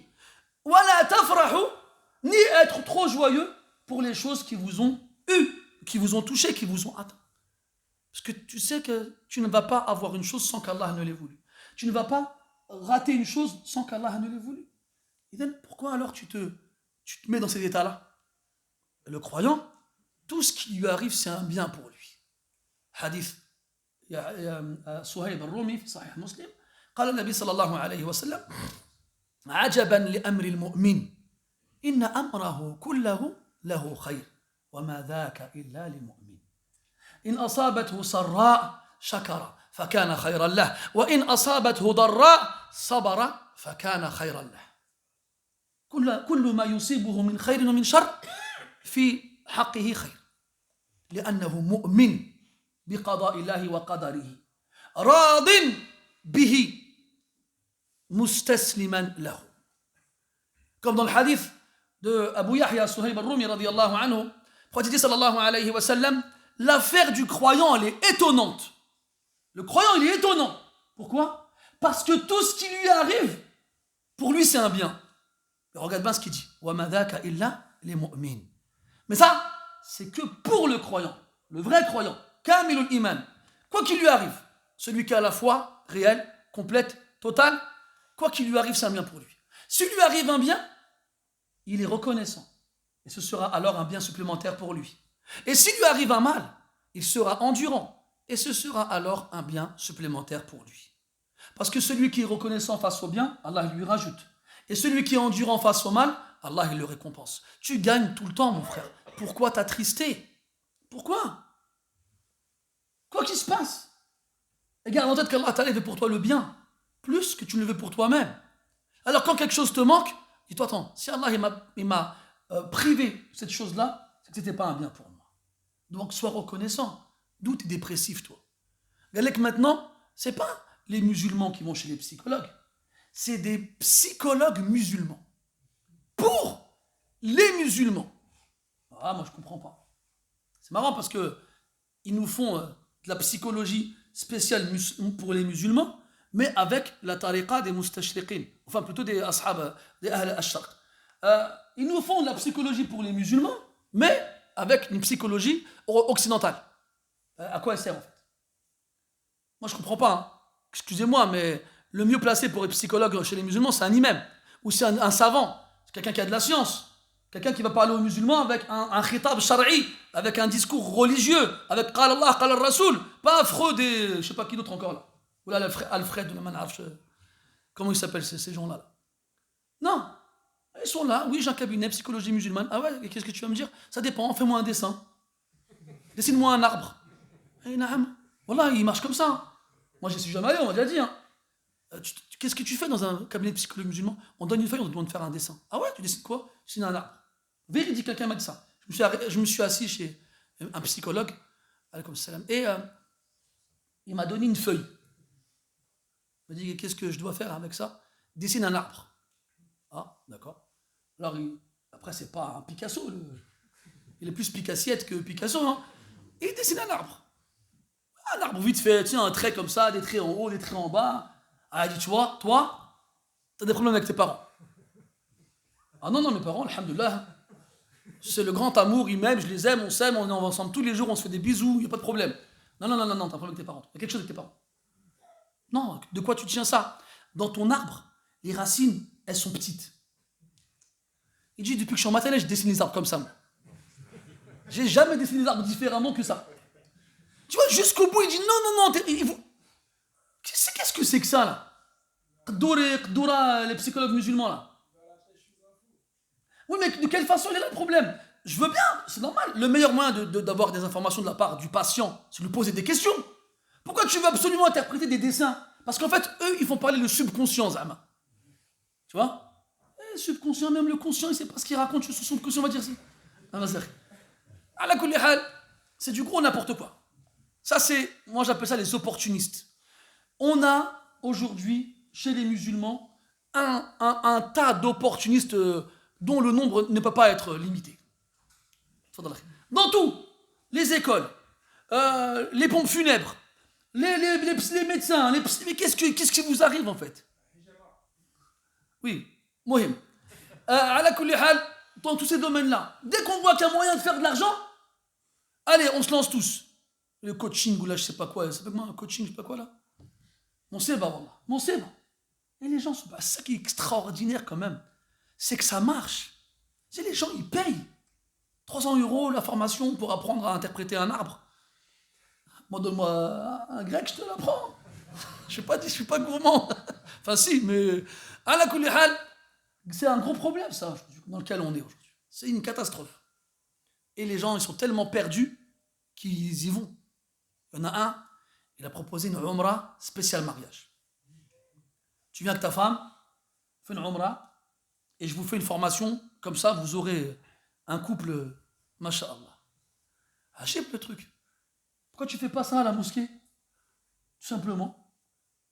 Pas besoin de faire une umrah, c'est bien fait une umrah, machin. Mais pourquoi une umrah spéciale mariage? Alash? Là. On sait, gros problème. C'est un énorme problème. Les musulmans aujourd'hui sont dépressifs. Ils rentrent chez eux, ils prennent des médicaments. Ils rentrent chez eux, ils sont tristes. Ils rentrent chez eux, ils sont comme ça, ils broient du noir. Ils s'assoient dans la chambre, c'est de la lumière et ils restent comme ça. Ils perdent leurs cheveux, ils perdent leur santé, ils ont des cernes, ils sont insomniaques, ils font des cauchemars. Pourquoi? Pour dunya. Les salafs avant, ils réagissaient comme ça. Parce qu'ils avaient peur de l'akhira. Ils avaient peur de leur péché. Ils restaient dans le noir. Ils ne dormaient pas. Mu'adh ibn Jabal, il allait se coucher avec sa femme. Et il tournait dans son lit. Il tournait. Comme une graine sur une poêle. Ça va, je lui dis, mais qu'est-ce que t'as? Arrête. Dors. Il dit, Wallahi, inna khawfa nar. Inna jahannama aqadda madja'i. Il a dit, l'enfer, il a enlevé tout confort à mon lit. Il m'a enlevé l'envie de dormir. Tayyara minni an-nawm. Après, il se levait, il allait faire les ablutions, il priait. Avec le ham que nous, on a fait de dunya, eux, ils l'avaient fait l'akhira. Toi, t'es là en train d'être dépressif. Ah, Fred, il a une belle voiture, il a une belle maison, il a de l'argent, et il voyage, et il vit, et il kiffe la life. Et moi, je suis là, au chômage, RSA, j'ai pas d'argent, j'ai pas de voiture, et t'es comme ça, t'es dégoûté de la vie. Avant, les gens, ils étaient comme ça, mais dans l'akhira. Ils avaient peur. Ils avaient peur de leur péché. Avant de dormir, ils se disaient, je désobéis à Allah. Est-ce qu'Allah va me pardonner? Est-ce que ce péché, je vais réussir à me le faire pardonner? Est-ce que je vais réussir à faire une bonne action qui va me le faire effacer? Est-ce que je vais arriver devant Allah et il va m'interroger dessus? Qu'est-ce que je vais faire? Puis se remettre en question. Qu'est-ce que j'ai fait aujourd'hui? Est-ce que j'ai prié? Est-ce que j'ai prié à l'heure? Est-ce que j'ai prié concentré? Est-ce que j'ai fait des nawafil? Est-ce que j'ai fait des aumônes? Est-ce que j'ai lu le Coran? Il se pose ces questions-là. Puis à la fin de la journée, ils disaient, j'ai rien fait. Alors comme ils n'avaient rien fait la journée, qu'est-ce qu'ils faisaient? Au lieu d'aller dormir, ils allaient prier toute la nuit. Ils lisaient le Coran, ils faisaient la prière, ils restaient longtemps en soujoud, ils pleuraient, ils invoquaient Allah de leur pardonner. C'était comme ça les gens avant, mes frères. Nous, on est comment? Des dépressifs. Des dépressifs. Et on remplit les caisses des psychologues. Wallah, musiba, wallah. Musiba. Aw yahkum Allahu li. Et un deuxième sens de Aw yahkum Allahu li, c'est que il va prendre l'épée et aller chercher son frère de force. Pourquoi? Parce qu'il a pris un engagement auprès d'Allah subhanahu wa ta'ala. Il a juré par Allah azza wa jal à son père qu'il ne reviendrait pas sans son frère. Sauf si il n'a aucun moyen de le faire. Et pour lui, t'imagines, il veut partir en guerre contre un pays, contre un État, tout seul. Je vais prendre une épée et je vais aller chercher mon frère. Mais qu'est-ce que tu racontes? Tu vas rien faire. Il dit, mais oui, au moins, quand je vais arriver devant mon père, je pourrais lui dire, Uhitabi. On m'a coupé tous les moyens possibles. Et ainsi, j'aurais tenu mon engagement. Chauffe. Regarde cette leçon qu'il nous donne, le grand frère. Regarde.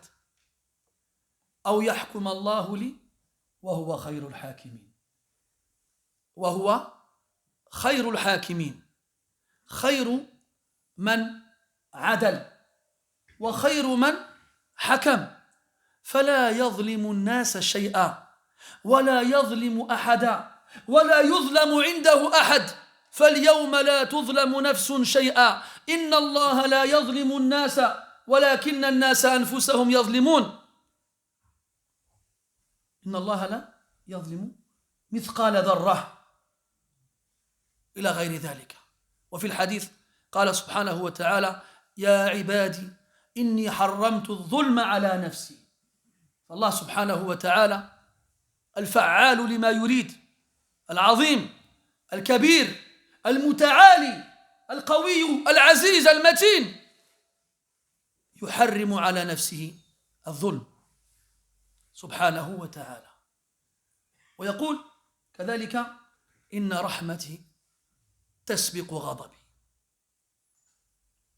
وهو خير الحاكمين.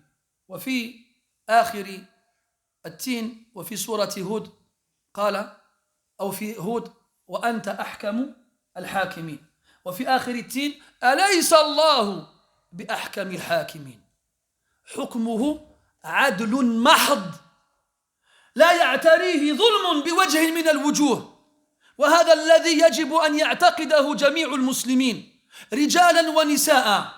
فإذا قضى الله تعالى في الميراث أن للذكر مثل حظ الأنثيين فهو حق وقسط لا ظلم فيه ولا جور.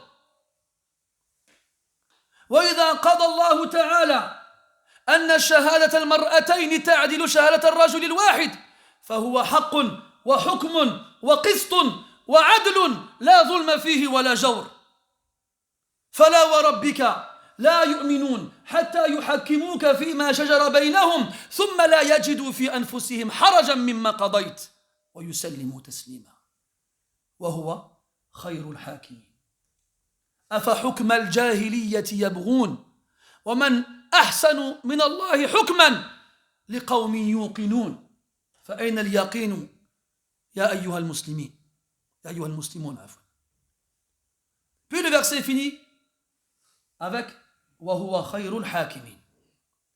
Et c'est le meilleur des juges. Le meilleur des juges, c'est-à-dire que son jugement, il est absolument et totalement et complètement juste. Et qu'aucun de ces jugements ne contient une injustice, même partielle, infiniment partielle. Aucun. Dans le Coran, 3 fois, Allah Ta'ala, il répète wa huwa khayru al-hakimin. Et une fois, il dit anta ahkamul hakimin. C'est le meilleur des juges, c'est le plus juste des juges. Et dans At-Tin, que vous connaissez tous, Alaysa Allahu bi ahkamil hakimin. Allah n'est-il pas le plus juste des juges? D'ailleurs, il a été rapporté dans le hadith chez Tirmidhi que le prophète, quand il lisait ce verset, il disait Bala. Oui, bien sûr. Et c'est ce que tous les croyants doivent croire. Allah dit dans le Coran Inna Allah la yadhlimu an-nasa, Inna Allah la yadhlimu mithqala dharra. Allah ne fait pas d'injustice, ne serait-ce du poids d'une fourmi. Dharra. Il n'y a pas d'injustice dans le jugement d'Allah subhanahu wa ta'ala. Dans l'autre verset, Inna Allah la yadhlimu an-nasa shay'a. Allah, il ne fait d'injustice aux gens en rien. Rien. Et dans le hadith Qudsi, rapporté par l'imam Muslim, d'après Abu Dharr al-Ghifari radiyallahu anhu, Allah ta'ala dit Ya ibad, ô mes esclaves, Inni harramtu dhulma ala nafsi. Je me suis interdit l'injustice à moi-même. Allah tabaraka wa ta'ala, c'est le plus grand des grands, le plus fort, le très haut, le parfait. Et il s'interdit l'injustice. Et il ne fait pas d'injustice. Et personne n'est lésé auprès de lui. Le jour de la résurrection, Allah il donnera à la bête qui n'a pas de cornes le moyen de prendre son droit à la bête cornue qui lui a fait du mal. Yaqtassu min ash-shati al-jalha min ash-shati al-qarna. Et c'est ce que tous les musulmans ils doivent croire. Et ils n'ont pas le droit de croire autre chose. Ils n'ont pas le droit. Quand Allah Ta'ala il donne dans l'héritage à l'homme la part de 2 femmes, c'est un jugement divin dans lequel il n'y a pas d'injustice.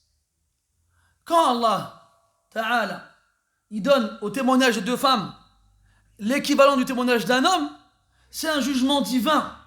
Il n'y a pas d'injustice là-dedans.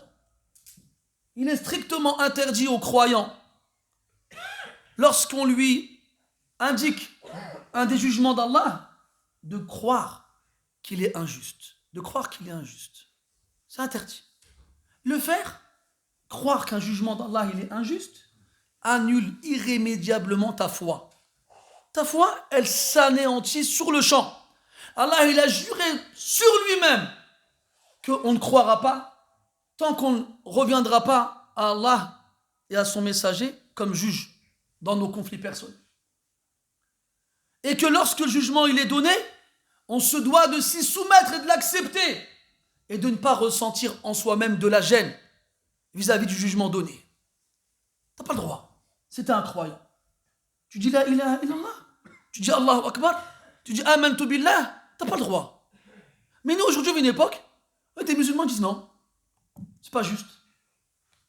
Non mais, depuis quand le musulman dit c'est pas juste quand il parle de la loi d'Allah subhanahu wa ta'ala? Depuis quand? Et maintenant dans certains pays musulmans, il y a des gens qui discutent de réformes. Parce qu'ils estiment que ces lois-là, elles sont pas justes. Wa inna lillahi wa inna ilayhi raji'un. Et c'est catastrophique d'en arriver là. Catastrophique. Comment est-ce que les gens justement avant, ils avaient des lois tribales, des lois qui reposent sur l'ignorance et qu'ils appliquaient coûte que coûte. Les Arabes, quand des filles naissaient chez eux, ils les tuaient. Ils les enterraient vivantes. C'était le code. C'était la loi. Et même s'ils n'étaient pas d'accord avec, la pression sociale était telle qu'ils ne pouvaient pas y échapper. Ils le faisaient. Et Allah il dit dans le Coran,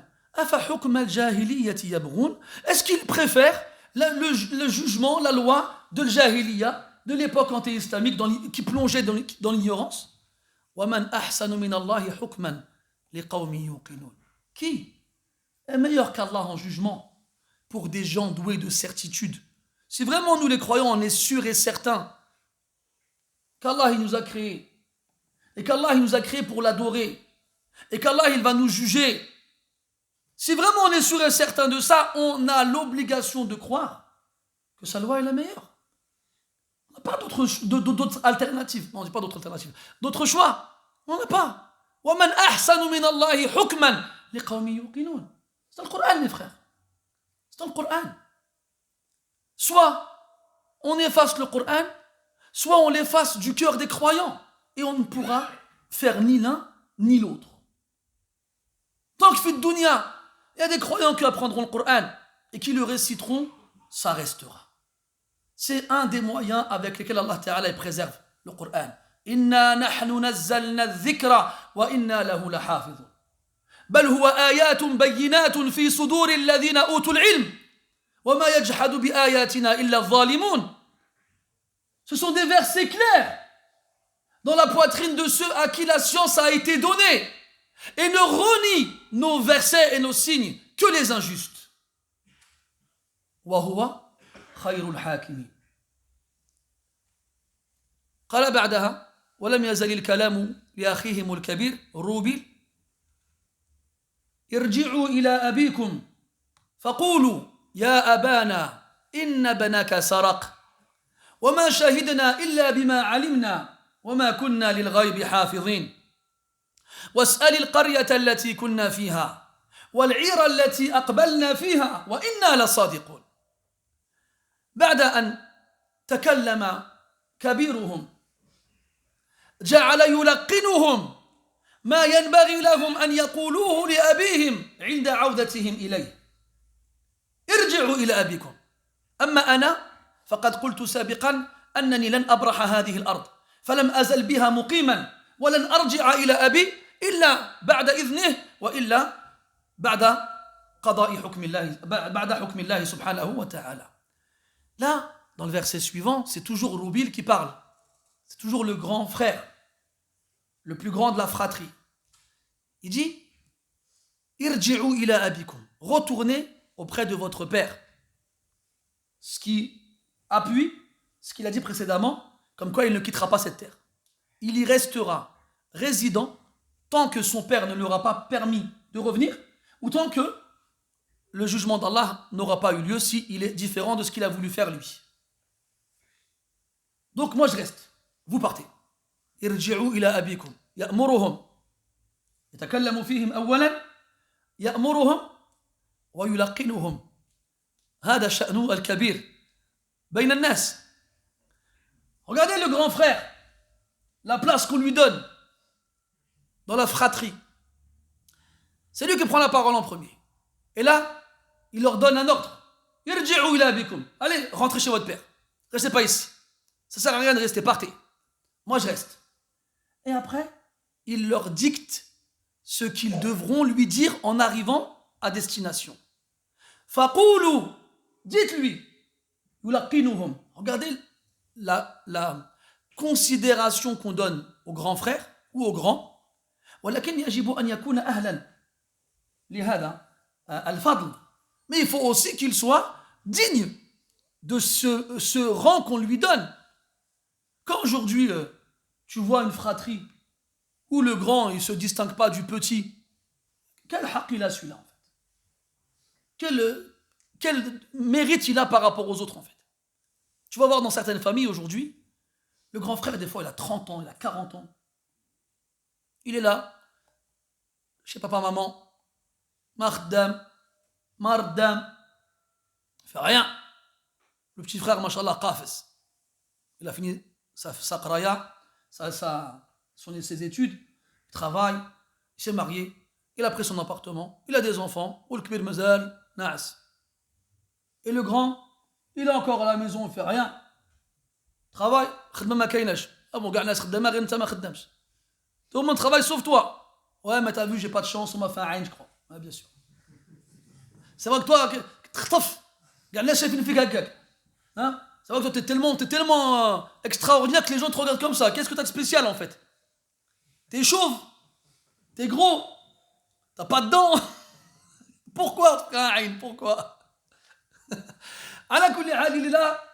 Après, le jeune frère, il arrive à la maison avec sa femme et ses enfants, mashallah. Il passe un bon moment, il t'allaf walidé, il leur achète des cadeaux, mashallah.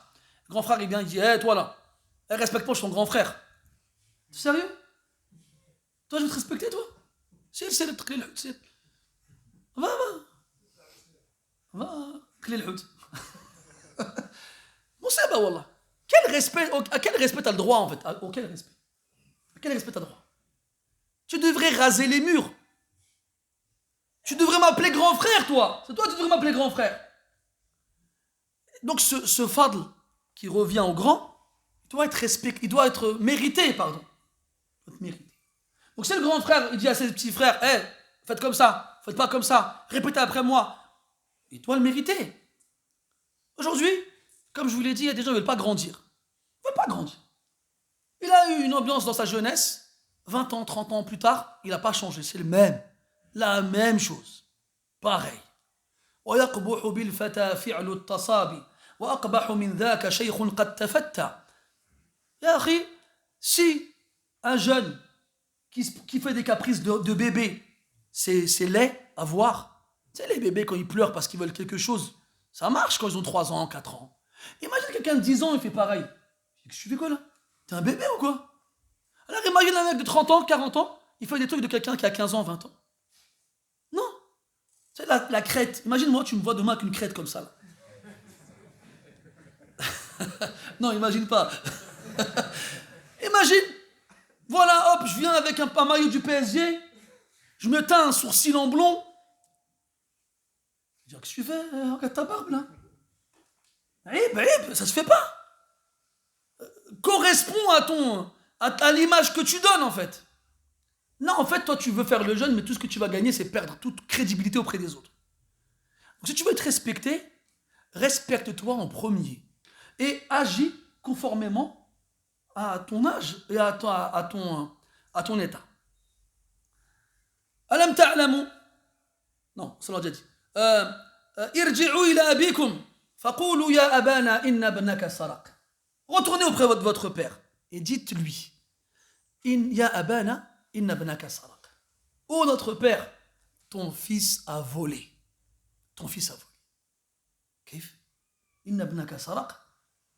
وما شهدنا إلا بما علمنا وانظر كيف قارن الله تعالى بين الشهادة والعلم فلا يجوز لجاهل أن يشهد ولا يجوز لك أن تشهد إلا بما رأته عيناك أو سمعته أذناك أو علمته ولذلك يقول سبحانه وتعالى إلا من شهد بالحق وهم يعلمون فالشهادة لا تكون مقبولة صحيحة إلا إذا توفرت في الشاهد شروط ومنها أن تكون شهادته مبنية على حاس من الحواس إما أن يقول رأيت أو سمعت أو علمت أما أن يقول بلغني أو أخبرت أو ما أشبه ذلك فتلك شهادة مرفوضة مطرودة غير مقبولة وما أكثر من يشهد بغير علم يأتي ويرمي ويتهم ويصف من غير علم ومن غير اعتماد على حاس من الحواس فكيف تكون شهادته هذا مقبولة والله تعالى يصف المؤمنين قائلا والذين لا يشهدون الزور وشهادة الزور من أكبر الكبائر كما جاء بذلك الخبر وما شهدنا إلا بما علمنا et nous ne témoignons que de ce que nous savons. Et regarde comment Allah Ta'ala il a lié le témoignage à la science. Tu ne peux pas témoigner d'une chose que tu ignores. Quand quelqu'un apporte un témoignage, il faut que ce témoignage-là repose sur un sens, des sens humains. Soit j'ai vu, soit j'ai entendu, soit je sais. Amma tu viens, tu dis, je témoigne qu'un tel il est comme ci, ou bien il est comme ça. Ah ouais, c'est quoi, sur quoi tu te reposes? On m'a dit, à ce qui paraît. Non, ça marche pas ça. Allah, quand il décrit les croyants dans le Coran, il précise, parmi leurs caractéristiques, qu'ils ne font pas de faux témoignages. Et dans le hadith, le prophète il était accoudé, il a dit aux compagnons radiyallahu anhum, Ala unabbi'ukum bi akbaril kaba'ir, voulez-vous savoir voulez-vous que je vous dise quels sont les pires des grands péchés? قالوا بلى. قال أن تجعل لله ندا وهو خلقك, que tu attribues à Allah un équivalent alors que c'est lui qui t'a créé. إلى أن قال, jusqu'à ce qu'il dise وكان متكئا فجلس والشهادة الزور. Il était accoudé et il s'est redressé et il a répété et le faux témoignage, et le faux témoignage, et le faux témoignage. Et les gens aujourd'hui, faux témoignage. Faux témoignage dans le sens où il vient, il te dit, ah, tu sais que lui là a fait ça, il a dit ça. Tu juges ou tu témoignes d'un événement ou de l'état d'une personne sans avoir la moindre preuve qui repose sur un sens. Aucune preuve tangible ou formelle. وما شهدنا إلا بما علمنا ما علمنا من أخينا أنه سيسرق فلما استخرج الصواع من رحله علمنا حينئذ أنه سارق. Nous ne savions pas que notre frère allait voler. Nous ne l'imaginions même pas. Lorsque la coupe a été sortie de ses affaires, nous avons su à ce moment-là qu'il était vraiment un voleur. وقيل أن المقصود بقولهم وما شهدنا إلا بما علمنا أنهم لما استخبرهم يوسف عن حكمهم في السارق أخبروه بحكمهم من غير أن يعلموا أن أخاهم قد سرق. Autre hypothèse possible, quand ils ont dit وما شهدنا إلا بما علمنا, c'est-à-dire qu'ils ont dit que lorsque on a informé Youssouf, ils ne savent pas que c'est Youssouf, le roi, que chez nous le voleur devient l'esclave du volé, on l'a fait sans savoir que notre frère avait volé, et on n'a fait que répondre en fonction de ce qu'on connaissait. C'est ça qu'on connaît chez nous. وما شهدنا إلا بما علمنا وما كنا للغيب حافظين. الغيب الأحوال الغائبة عن المرء عن الرجل. وغيب أخينا لما تغيب عنا في تلك الليلة التي قضيناها هناك ما علمنا ما جرى له وماذا صنع إذ لم نكن معه حاضرين فغاب عنا صنيعه وما كنا للغيب حافظين ولا يعلم الغيب إلا الله وحافظين هنا بمعنى عالمين ولا يعلم من في السماوات والأرض الغيب إلا الله سبحانه وتعالى. Et pour finir, وما كنا للغيب حافظين, c'est-à-dire nous ne connaissions pas l'invisible.